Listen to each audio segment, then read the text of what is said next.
धन्यवाद सभापति महोदय।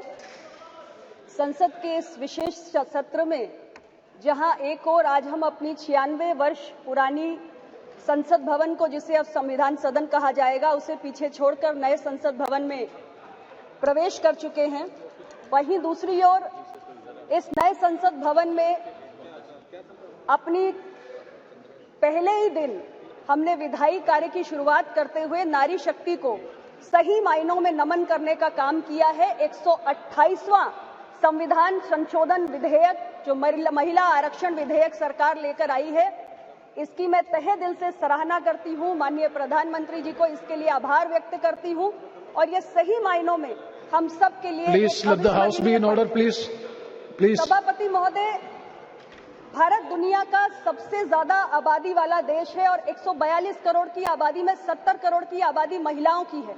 लेकिन बहुत चिंताजनक और दुर्भाग्यपूर्ण है कि आज भी हमारे लोकसभा में जो महिलाओं की भागीदारी है वो महज 14% है और राज्यसभा में केवल 11% है। इंटर पार्लियामेंट्री यूनियन की एक रिसर्च हुई जिसमें निचले सदन में महिलाओं की भागीदारी का आंकड़ा देखा गया 193 देशों में, जिसमें भारत की रैंकिंग 149 है, यानी 149 है। और ग्लोबल जेंडर गैप रिपोर्ट 2022 में भी 146 देशों में जो भारत की रैंकिंग है वो 135वीं है। ये कोई बहुत एनकरेजिंग आंकड़ा नहीं है हमारे लिए। और सरकार के तमाम आर्थिक सर्वेक्षण भी बताते हैं कि हमारे राज्य की विधानसभाओं से लेकर हमारे देश की लोकसभा में, देश की संसद में महिलाओं की भागीदारी बहुत कम है और इसलिए महिला आरक्षण विधेयक समय की जरूरत है।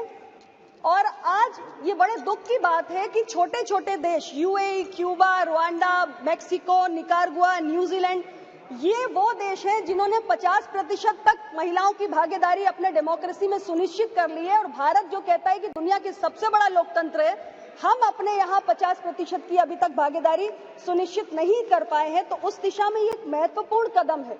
और बाबा साहेब अम्बेडकर ने कहा था कि political power is the key to social progress.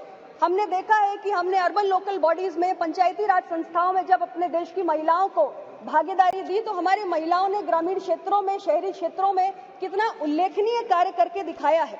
और जहां तक मोदी जी की सरकार की बात है तो हमारी सरकार विमेन लेड डेवलपमेंट की बात करती है, यानी कि महिलाएं आगे बढ़ के कैसे देश का नेतृत्व करें, इसकी बात हम करते हैं। तो इसलिए जरूरी है कि जो टॉप मोस्ट डिसीजन मेकिंग है हमारे देश के अंदर, हमारे लेजिस्लेटिव प्रोसेस में और हमारे इन इंस्टीट्यूशंस में हमारी महिलाओं को लाना बेहद जरूरी है। और उस दृष्टि से ये बिल बहुत ही महत्वपूर्ण है।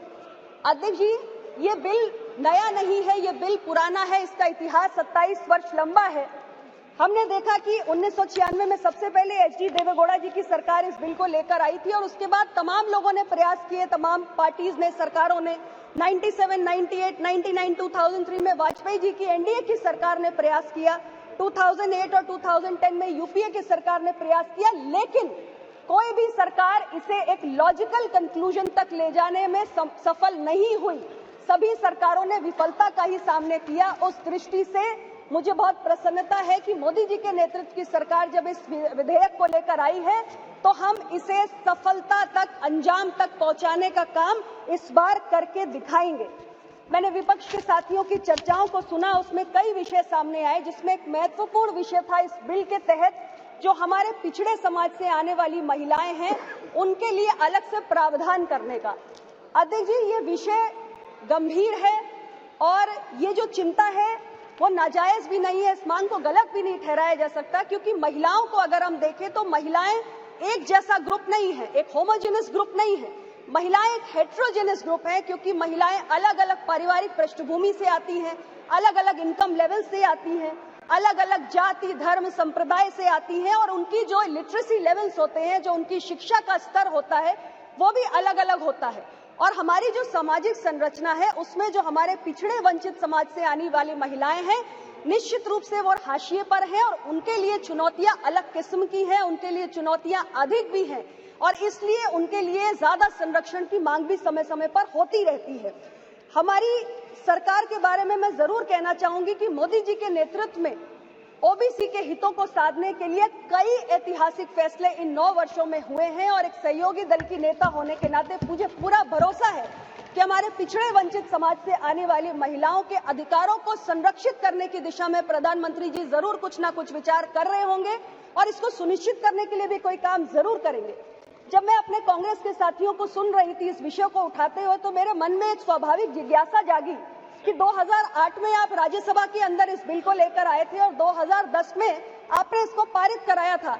आज आप कांग्रेस पार्टी के तरफ से ये विषय ओबीसी कोटा का जो उठाया जा रहा है, मेरे मन में जिज्ञासा है कि उस समय जब राज्यसभा में लाके बिल पास कराया था, तब क्या पिछड़े समाज की महिलाओं को कोटा दिया जाए, ये विषय आपके संज्ञान में आपकी पार्टी की प्रायोरिटी था या नहीं था?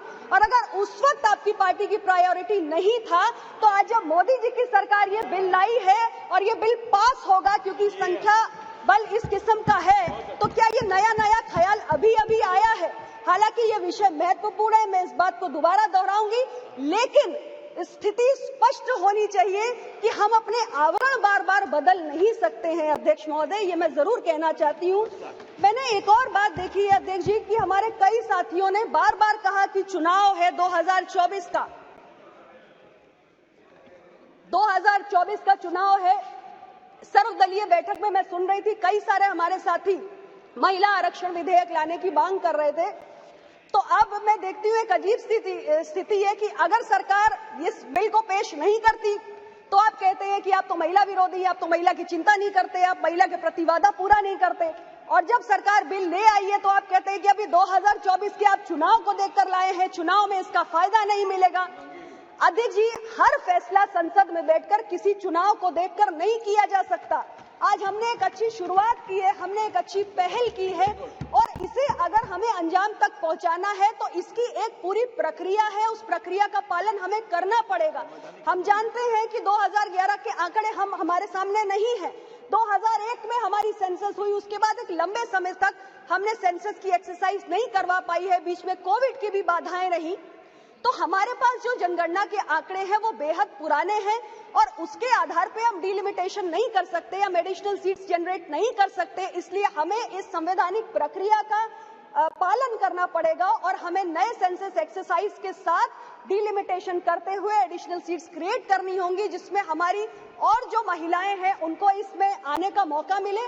और जो आज हम परेशान हैं कि महज लोकसभा में 14% की हमारी महिलाओं की भागीदारी है, वो बढ़े, हमारे राज्यों के सदन में भी बढ़े।